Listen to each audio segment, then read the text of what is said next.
非常的感谢各位，看见所有的对台的建议，无偏颇，无主观，凡事混论，凡事精来，这真正是保留用广怀的心，写出上帝的心，真高的标准，是靠主的信仰和负担，我给我的上体，点下都做唔到，嘛想袂到，主下面愿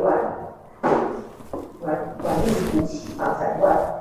因此，其实，在历史上都有其上这个一些发现讲解的功课，我来到下一个同学科技老师写的题目，好嘞，今天来看这个第一课哈，这个就是刘基亚书1章，1到3章，好，那今天的题目哈，叫做那个盟约之爱。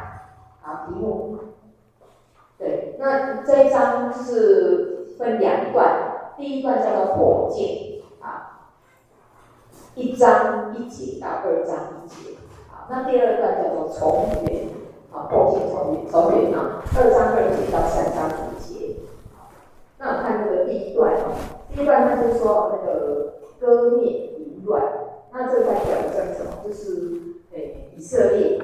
对那个神背约的罪啊，那第二段重圆哈，在讲何西阿他重建婚姻，那这是在表征那个神的刑罚会带出复兴，那这个复兴会终极完成于新天新地。啊，那我们看那个。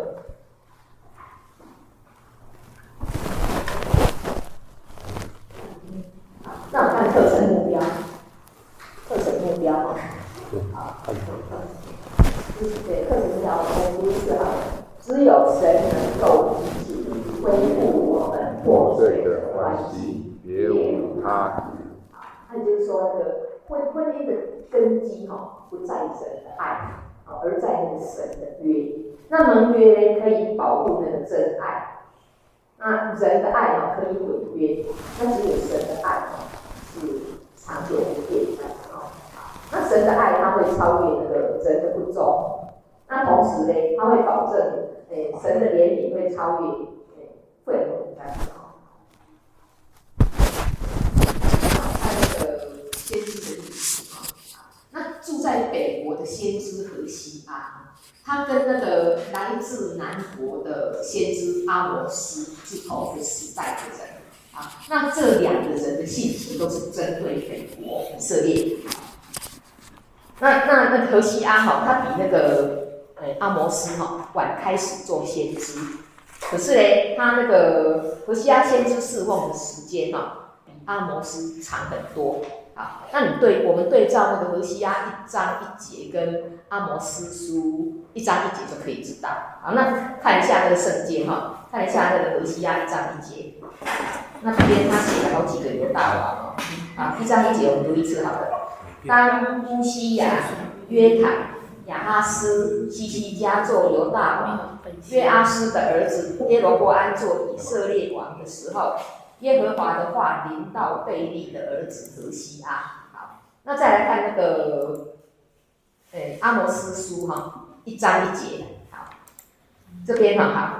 当犹大王乌西雅，他只写一个以色列王约阿斯的儿子耶罗波安在位的时候。大地震前2年，提哥亚牧人中的阿摩斯得末世论以色列。好，那这边我们刚刚有讲那个阿摩斯是从那个南国去的。那从哪里？提哥亚他在那个耶路撒冷的西南。好，那何西阿是住在北国那2个人的信息都是针对那个以色列好，那这个时候的那个南国的先知是以赛亚。好，所以南国先知以赛亚跟北国先知何西阿，他们2个就南北互相辉映。好，那跟以赛亚和阿摩斯同时期，就这2个人和何西阿同时期的。那除了这2个以外何西阿还跟那个约拿和弥迦是同一个时代的先知。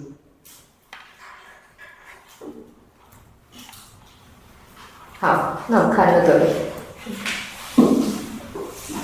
3，来，我们看荷西阿书哈。好，那荷西阿书的作者是谁？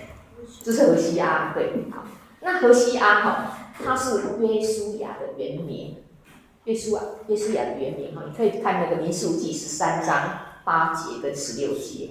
那希伯来文的意思是耶和华的救恩，或者耶和华拯救。好，那他是那个贝利的儿子，北国的先知。那预言，北国会被掳。那他主题，也就是说先知书的主题就是神永不改变的爱。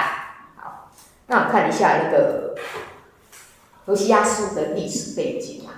这边的讲义就是叫你参考那个列王记下15章跟17章。好，那我们看一下这边的历史哈。好，以利沙一个门徒哦，他去膏那个耶户，有印象吗？他取代那个亚哈，那耶户就做那个撒玛利亚王哈28年。好，那耶户呢，他就是不离开那个尼巴的儿子耶罗波安的恶行。他去拜那个但跟伯特利的金牛犊啊。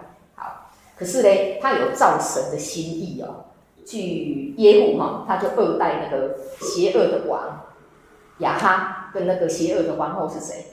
耶洗别，对。好，那因为他做了那个做这件事哈，神就应许那个耶户的子孙哈，说你的子孙可以接续你的国位哈，做以色列的国位，直到4代。好，记住哦，4代哈。好，那耶罗波安他跟那个第一个王耶罗波安同年啊，所以我们叫他耶罗波安2世。好，那耶罗波安2世的儿子，不是耶罗波安，就是耶户的儿子哈，叫做约哈斯，他就接续耶户做王。好，那约哈斯又传位给他的儿子，叫做约阿斯。好，那约阿斯做王16年。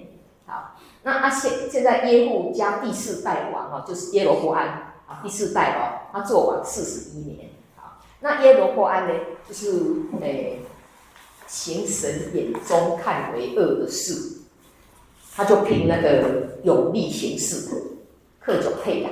那因为他做的也是把那个社会的那个一些经济啊，还有那个都弄得很繁荣，国力还算很强盛哦。好，那他也收回那个大马士革。好，那另外还收回本来是属于犹大的一个地方叫做哈马。好，哈马哈，现在归那个以色列所有这样。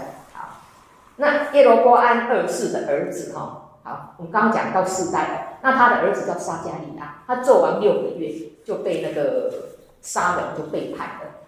那耶户家的4代就正式结束，那应验那个神的预言，4代结束了。好，那沙龙杀了撒迦利亚之后哈，他做完1个月又被那个米拿现杀掉哈，米拿现又杀了沙龙。好，那米拿现自己做王10年，传位给他的儿子叫做比加辖，做王2年。好，那比加辖的将军叫做比加，又背叛。好，那比加自己做王20年。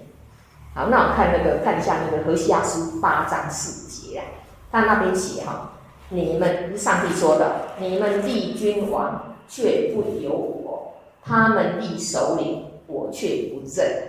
也就是说，神不承认的这5个君王，就是撒迦利亚，还有谁？沙龙、米拿现、比加辖、比加，这5个他们不是被谋杀，就是篡位，都不是神所高立的。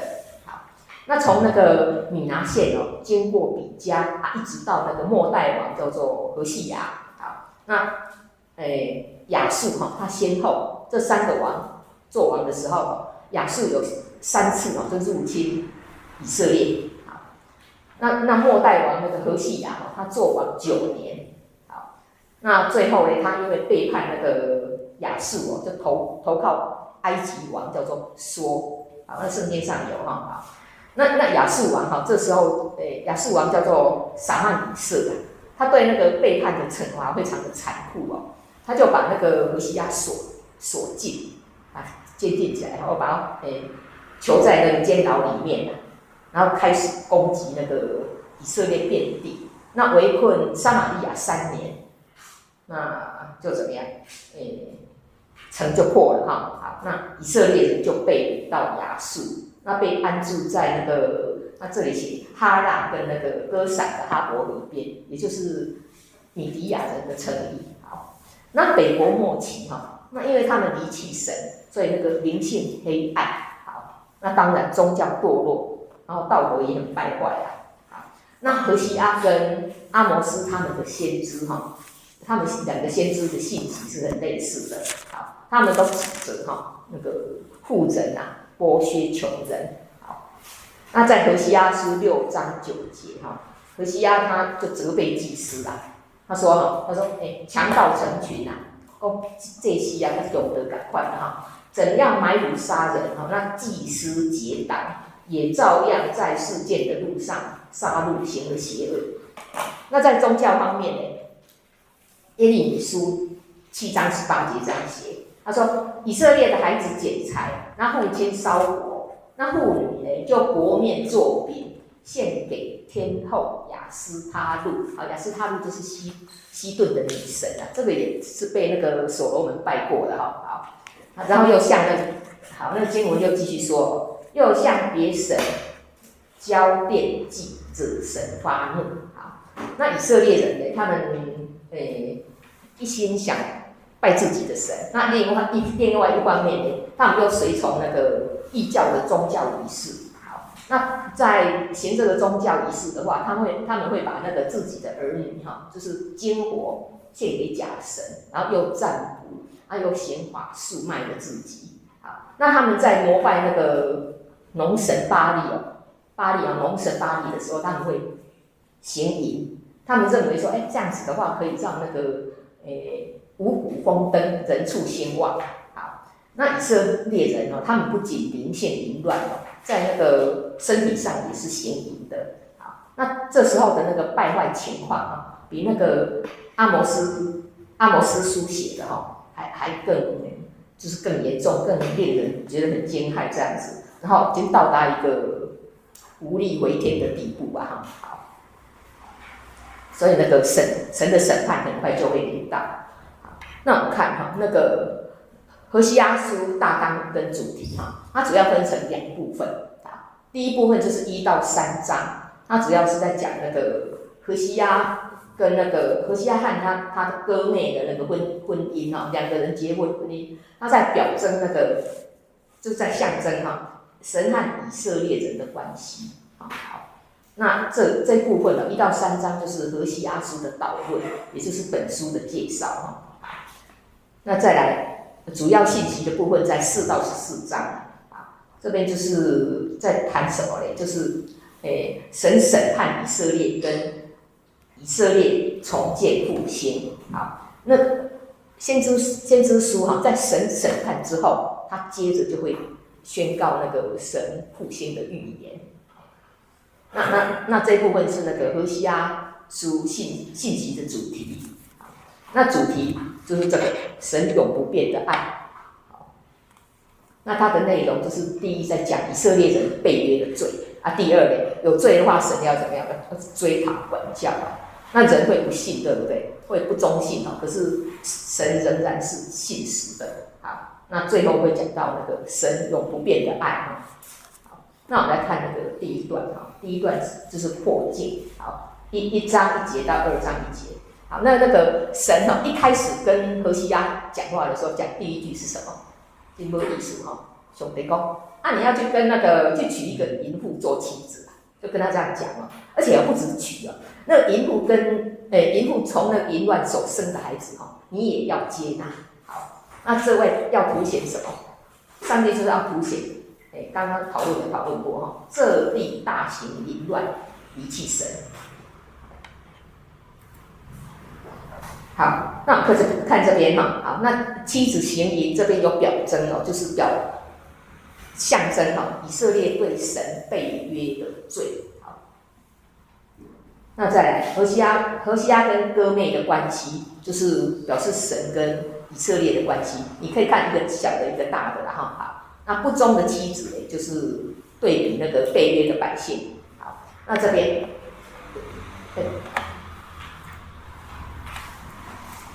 好，这边哈，他说，赎回自己的妻子，也就是说，等于那个神哈，就是说会带回他那个，被掳的百姓，重新接纳他们，那跟他们重新立约，重建他们，复兴他们。好，也就是说哈，何西阿怎么样对待歌灭，那个神也怎么样对待他不忠的那个选民啦。好，那个夫妻关系哈，在新旧约都有这样说，夫妻关系在那个新旧约里面，它都象征神和以色列人的关系。那以赛亚书、还有耶利米书、还有以西结书，尤其是那个雅歌哈，就会特别提到这个。那新约也有，新约在那哥林多后书11章2节哈。那个教会哈是什么？就是保罗啊，把那个教会是保罗把许配给基督的童女，11章哥林多后书11章2节，保罗这样写。那另外到了圣经的后面哈，启示录19章7到9节也说哈，教会是基督的心腹。好，那我们看哦，那神哈，怎么会说？神为什么会叫那个何西阿会吩咐他说：“你去娶一个淫妇做妻子。”那这个好像不太符合神那个圣洁的属性，对不对？然后也跟神的话有抵触哈。好，那所以有一些那个圣经学者就认为说，这个只是一个，这不是历史事实，这只是一个寓意或者一个意象性的故事啊。就是告诉经内啦，可是呢，你如果从整个故事来看，这个真的是一个事实，因为何西阿把那个他妻子的名字歌灭都有记载哈，然后他有写出连他那个妻子的父亲叫什么也写了啊，他妻子父亲叫什么？地大尼哦。对，哇，长老很厉害，对，那他把那个都写出来哦，好。所以说，从这边可以看出何西阿跟歌灭这段婚姻是事实。好，那因为可能是那个可能是歌灭可能是在那个婚后才变成淫妇就是说结婚之前他还不是的，就结婚之后他才变成淫妇吧。那为什么？因为神不可能叫那个何西阿去娶一个已经是妓女的淫妇做那个妻子哈。好，那因为哥林多前书6章15到16节有讲他说与娼妓联合的，便是与他成为一体。好，那意思就是说，歌灭在结婚之前还不是淫妇嘛好，所以那哥林多后书6章14节也这样讲信和不信的原不相配，不要同父一恶。好，那怎么样解释这个地方呢？那个讲义是说然后最恰当的解释就是说歌灭在婚后才变成淫妇。好，神吩咐何西阿去娶淫妇应该理解做什么？应该理解说，神吩咐何西阿去娶一个将证明是淫妇的妻子，就是他以后神已经预见了，要娶的时候还不是如果是的话，神不会叫他去娶，因为前面的经文不可跟妓女联合，也可以跟不信的同父异母这样子。好，那这样的解释嘞，这样子的解释就是说本来是没有淫乱的，那婚后才淫乱，那这种解释跟那个神和以色列的人的关系就是很类似，也就是等于歌灭跟何西阿跟歌灭的关系，就等于神跟以色列人关系的缩影。好，那我们看看神在哪个地方和以色列人立约？颁了10诫，西乃山，对不对？好，那时候因为以色列人刚出埃及，那时候呢，以色列年幼，还没有长大所以很像好像那个贞洁的新娘，什么时候变淫乱的嘞？就是说后来他们就做了2件恶事。长大以后之后哪2件？就是那个他们耶利米讲的，他们离弃神这活水的泉源。好，那第2件就是没有泉源怎么办？就自己造，为自己凿破裂不能存水的池子。好，就做了2件恶事所以到何西阿9章10节那边神就责备以色列人拜偶像的罪。好，那神呢？他一开始看那个以色列的先祖，就是亚伯拉罕他们他把它看成什么？何西阿9章10节这样讲，他看以色列的先祖好像那个无花果树上春季出熟的果子。好，可是现在的以色列人呢，却去到那个巴利比尔拜那可羞耻的，就成为和偶像一样可憎的。好，那巴利为什么叫巴利比尔？他是这样，他说巴利它有那个分支，开分公司的对吧？不同的地方有不同的巴利叫法，比如说巴利比尔，如果在民书记有那个叫巴利比利图。好，那这边他就到巴利比尔去拜他们好，但是去拜的话会变成跟他们一样可憎好，那诗篇也找得到106篇28节这样说以色列人又以巴利比尔联合，好，不止拜还跟他们联合，且吃了祭死神的物。那民数记25章3节又提到以色列人与巴利比尔联合，神的怒气就向以色列人发作。好，那你看回头看那个割灭淫乱的情况是不是跟那个以色列淫乱的光景，一个是个人事件，一个是神和以色列人的事件就是成等比就对了好，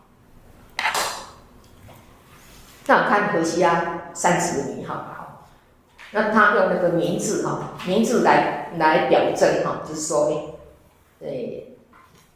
审判会将要临到就是神的预告。好，那我们看这边，看1到3节割灭生了几个小孩？3个对。那个说看样子好像只有第一个耶斯列是从何西阿生的可是神还是叫那个何西阿说，好你要帮3个小孩灭灭不是他生的，要帮他们灭灭好，那这3个孩子的名字就象征以色列跟神跟以色列人破裂的关系，还有神对以色列淫乱的审判。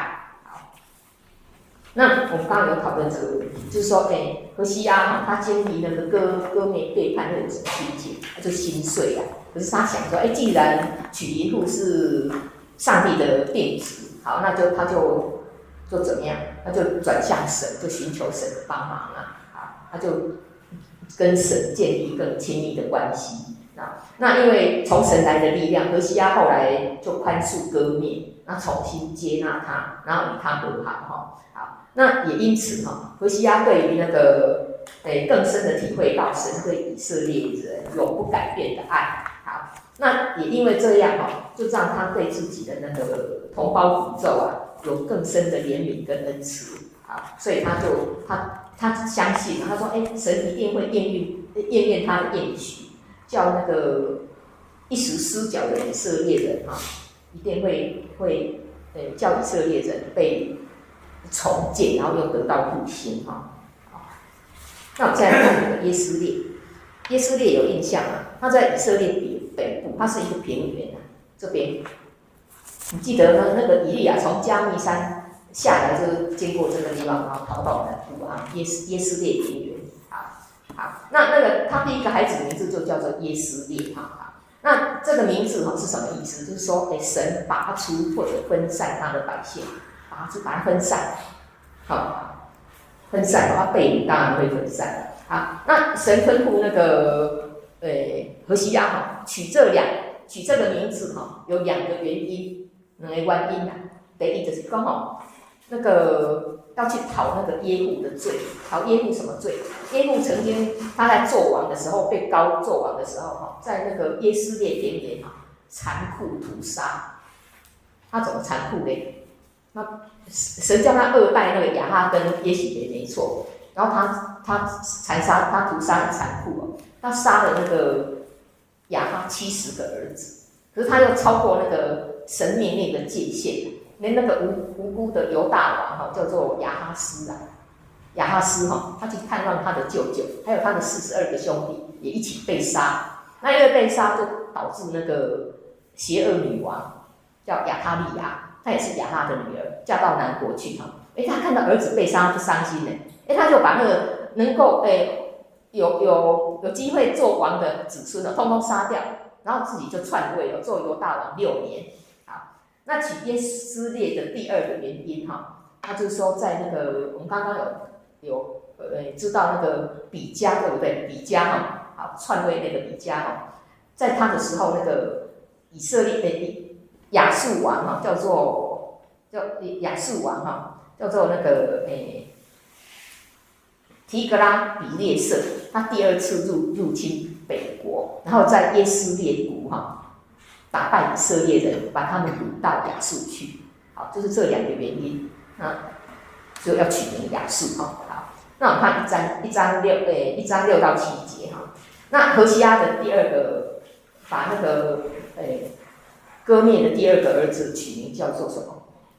罗路哈嘛，意思就是不蒙怜悯的意思。好，那神就叫以色列哈，落在那个亚述的手中，就灭亡。好，然后这时候哈，那个南国犹大嘞，他们还好，他们还没有恶贯满盈，所以蒙神怜悯。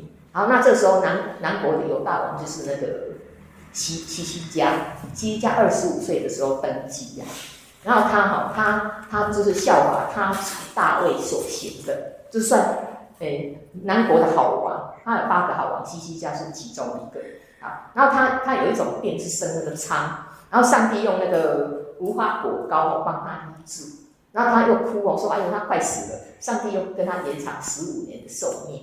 好，那等那个亚述王进攻他的时候，又骂阵，哇，把他骂得很惨嘛，可是西西家就求上帝，那上帝就帮助他脱离那个亚述王。那时候的亚述王叫做西拿基利，好，也因此犹大国又存活了136年。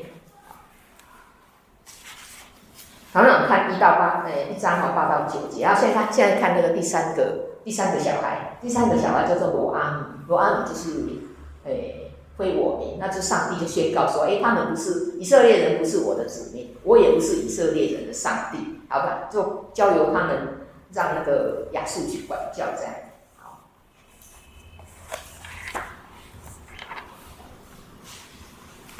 好，那现在看现在那个要换了，现在就是审判，以色列人也被掳了，对不对？那神又显露他的那个怜悯恩慈哈。这时候好，在审判之后在这边审判之后神又宣告以色列将来蒙爱。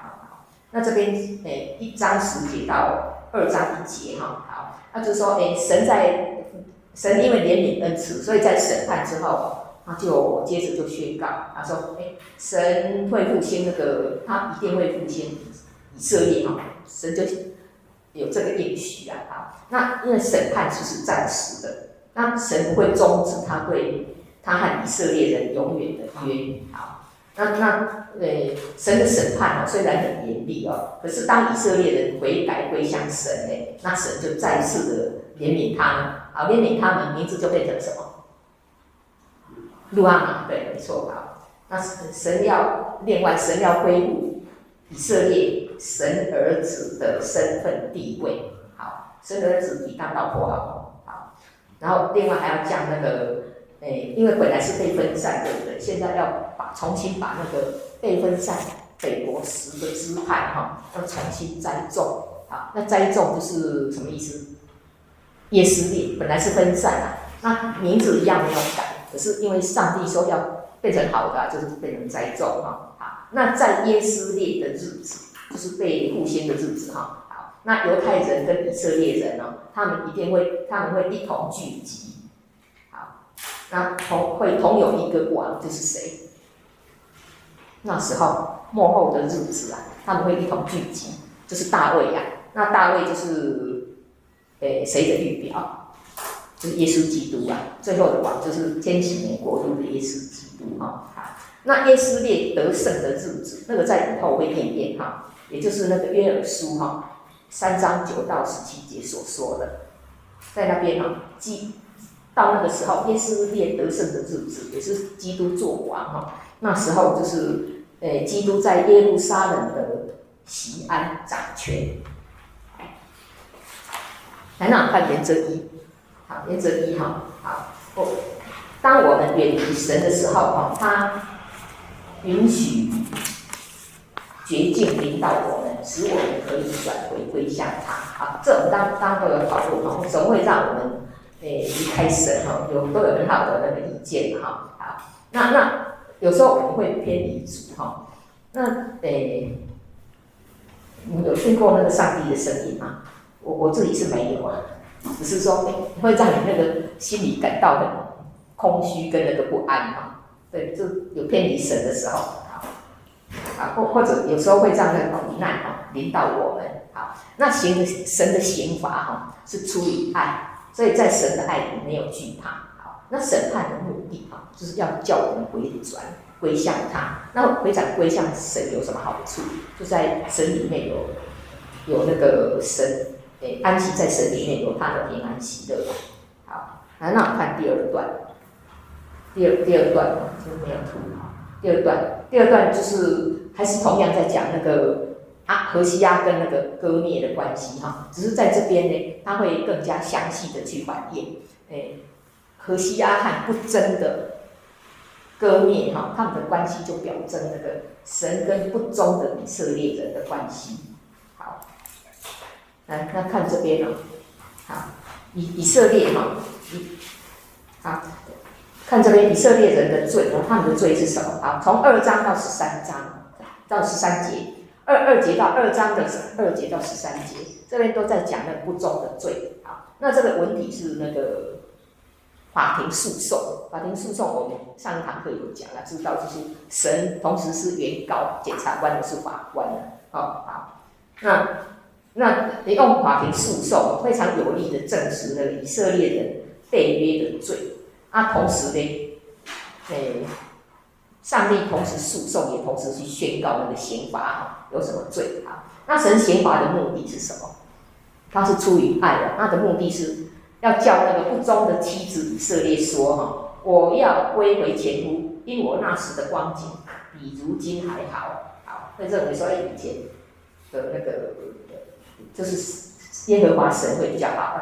好，那我们看2章2到4节好，那边就讲以色列人的罪这刚刚有稍微有讲过讨论的时候。好，他说以色列如果不除掉那个脸上的淫像跟胸间的淫态，神要扒掉他的衣服，使他赤体又要使他如旷野如干旱之地，因为因口渴而死。好，那个淫乱的母亲是讲谁？就是那个犯罪的以色列人。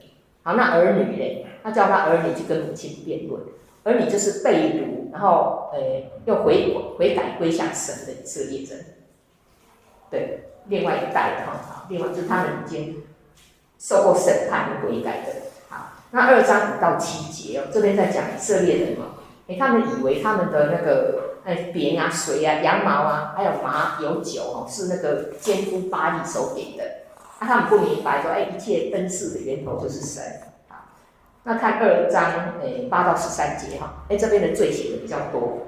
他说以色列人他又愚蠢又忘恩负义这边忘恩负义。好，那他们竟然把那个神供应他们的五谷、新酒、油还有金银拿去供奉巴力。好，那神怎么惩罚？神就用那个荆棘堵塞他们的道，筑墙挡住他们的路，使他们找不着路，追不上，他又寻不见所爱的巴力。好，那到了收割的时候，还有初九的时候神要收回五谷新酒，还有夺回那个遮体的羊毛麻。夺回了，让他们没办法遮体，就在那个偶像的面前丑态毕露了。偶像呢，能不能救他们？没有办法偶像也没办法救他们。那神还要毁坏他们的葡萄树和无花果树，使这些树呢变成荒林。好，那会被那个野兽吃掉。好，那同时呢，以色列人的一些什么宴乐啊、节期啊，还有月朔啊，还有安息日都要停止。好，那还要追讨他们一个罪，好，就是追讨他们素日佩戴耳环和别样装饰，然后给诸巴力烧香的罪。好，那他们最严重的是什么？随从所爱的巴力忘记神。好，那我们看，那罗马书5章20节我们有读到啊，罪在哪里显多，恩典就更多了。好，那神呢很有恩典，他在审判之后哦，他在2章14节哦，就把那个被掳的以色列人哦，就领到那个旷野啊，然后神就首先那个确保那个旷野的环境非常的单纯，那要隔绝那个巴力的诱惑。好，等到这些环境清理干净啊，神就来对以色列人说那个劝导安慰的话。好，那叫以色列人哦，在绝望中有盼望。好，那叫他们盼望是什么？就是悔改归向神啊，跟神和好这样子。那神就应许哈，就说要重建以色列，那也要恢复那个农产品，让那个葡萄园哈重新丰收。那神和以色列从此就有新的关系。那神会赐下那个新的福气，还有新的盟约。好，那2章15节哈，这边有提到那个雅各谷，雅各谷记得吗？雅各谷刚刚是耶稣也，现在是雅各。雅各谷就是那个还记得吗？就是亚干哈，他犯罪被处死的地方。那我们知道那个以色列人进迦南地的时候，攻打的第一个城是什么？爱城，是不是叫7000对吧？耶利哥。对。然后第二个城呢是爱城，对，爱城。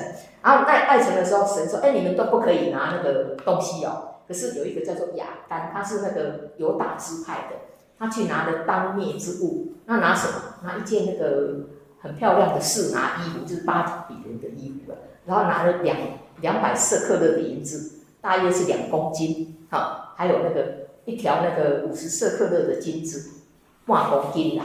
好，那拿了之后呢，他就在雅各谷被处死这样子。好，那雅各他原来是烦扰或者困境的意思。好，那当以色列人被掳被管教之后，悔改归向神以后，我们刚刚有讲，同样是耶斯列哦，他同样是雅各那个神就会化恶为善，好，把那个痛苦失望的雅各变成指望的门。好，他这个就是象征那个以色列人的盼望嘛。好，那神那以色列人高不高兴？很高兴，他高兴会怎么样？就欢呼歌唱啊，就像他们在那个刚出埃及的时候，在那个红海边唱什么歌？忘记哦，摩西之歌啦。对，好，他们现在也唱歌啦。对，还有一个米利暗之歌啦。好，那我们看2章16到17节，就是神刚跟他们重新恢复跟神的关系，连称呼都改变了。好，他称呼叫做现在要称神为医师，医师就是我的丈夫的意思。那巴力什么意思？都不可以叫巴力，要叫医师。巴力也是我主。那在那个原文里面，其实2个字都一样，可是为了不要让那个以色列人去想起以前的假神，所以上帝就除掉巴力的名号，叫他们避免去想起那个不好的事情从此就不再提起巴力好，那我们看2章18节这边是描写那个基督再来时候的一片那个和平的景象。好，这边它很类似那个基督掌权的时候就是万物复兴然后那个很类似那个以赛亚11章6到8节的那个描述这边很长他就是说那个野狼跟那个弱小的动物同居然后小孩子也不怕他们你可以自己回去看这我就不再念了还有利未记26章3到6节那边神的应许，就说你们如果遵循我的律例，谨守我的诫命，那一切就是说会很平安，刀剑不会经过你们的地。这你也可以自己看好，这我不再讲了时间过得很快好，那我看2章19到20节，这边就是说，何西阿就再去爱歌灭，然后就恢复他妻子的地位，这也是要靠神的力量，要不然我们刚刚有讨论，就这个实在对一般人来讲很难接受啊。那神再回去这表征神再回去爱那个不忠的以色列人，神把这个当实物教材，对我们来说比较好理解，然后他这边有写神永远聘以色列人归神为妻。聘金是什么？神的聘金是仁义、公平、慈爱、怜悯、诚实。这是神聘以色列人归神那我看2章21到23节，好，这边就是说，就是这里是讲那个神复兴以色列的日子。好，那神要借着那个就是要借着2个人婚姻的复合。好，然后再来表明那个神和被掳归回的百姓，他们要重新订立永远的盟约。好，那这个约新约在那个耶利米书它已经有预言，好，那边也是很长，我简单讲2句那在31章31到34节，那边主要是说，那个新约放在我们的心里，然后写在哪里？心里跟放在我们的心中，心中跟心上不一样那心里是那个英文叫 mind， 那写在我们的心上就是 heart， 不一样，心里比较清楚写的，然后就不再纪念我们的罪，这是新约。好，耶利米31章31到34节然后不只是那个灵性上的应许就是物质方面神也是应许说，五谷新酒油也是会出产非常的丰富。好，那另外的名字现在那个本来是以色列本来是什么被拔出被分散，对不对？现在要重新再种那罗路哈玛变成什么名字？不姓罗了，路哈玛什么意思？有罗就是不蒙怜悯，路哈玛嘞就是蒙怜悯对好，那罗阿米是不是我的名阿米呢是对，就是恢复他儿子的身份跟地位这样子好，所以可以看出那个神的爱是永远不变的。拜个变这个，那个是整个先知书的主题，它就是一个主题很简单，你抓住那个重心就可以，就是神审判惩罚那个选民，好，那叫列国来管制，列国来管制过分就是惩罚列国。好，那惩罚之后，审判之后神又回去应许说，我要重建你们，复兴你们。最后的复兴就是在那个新约最后启示录的万物宇宙复兴，就是新天新地的新耶路撒冷，就这个重点好，那我现在看3章3章1节那边就是讲那个何西阿怎么样赎回，他用那个很少的价格这边他用什么去赎回？用15舍客勒银子1舍客勒我有查手机，它是12公克1舍客勒。好，那这等于180克银子。好，那一赫梅尔半是150公斤的大麦那时候价钱很低。好，那由这里可以看出那个割面这时候不是自由之身，你要赎他要用钱去买。那这可能是说，他去当那个庙妓然后后来被贱卖为奴隶好，那这个也是割面被赎回就是说表证那个神仍然爱以色列，虽然他们偏向别神，可是神仍然爱他们。好，好，再2分钟。好，看3章3到5节那这边讲那个以色列人多日独居，无君王无首领。这是讲什么？就是在讲那个以色列人到了被掳之地，他们的生活状况好，那无祭祀，无柱像无以无德，就是在预告说，他们家中没有那个偶像好，那以色列人在那个被掳之地有没有宗教活动？没有。也不能在圣殿里面祭祀有没有拜偶像？没有什么宗教活动都没有好，那神就借着那个以色列王国将那个以色列过去那个政治宗教的混乱，还有邪淫，还有拜以福德啦。以福德是什么？知道吗？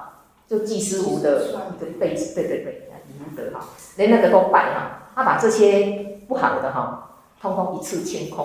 好，那因为以色列人亡国2000年嘛，这2000年之久，他们没有拜过偶像哈。好，现在以色列人好像应该都没有拜偶像哈。好，那以色列他们将来会归回寻求他们的神，你看那个神是主动寻求人的哈。